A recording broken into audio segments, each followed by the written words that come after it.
Hi, I am Dwaipayan Nandi from Innovation Cell IIC IEM Kolkata, and this is my project, the smart farming.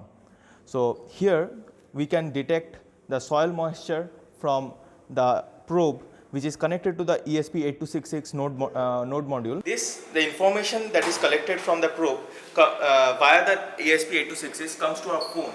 We can see the moisture of the soil, pressure of the surrounding, and the humidity. From here we have an idea of the condition in which the soil is. So we can control and give water to the soil if it is needed. So here we have a pump switch button, so we can switch it on and the pump starts and gives water to the soil. We can do this thing from around the world. The only thing that is required that we should have an internet connection, and the whole system should be connected to this internet. So let's see that this probe is working. It's now 30% soil moisture, and if we change it, it will be, let's take it to a dry soil. So it's now 0, and when you take it to the dry soil, it's coming 1%.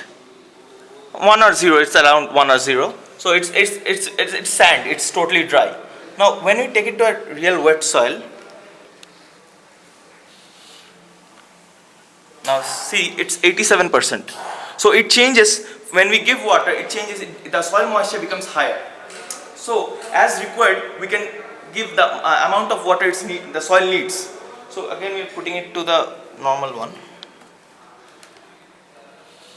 And we don't, if we are far away from our farm or garden, we can see what the soil moisture is at which condition it is. And then we can give water, like just by switching it on from the phone, and the farm gets water from the motor itself.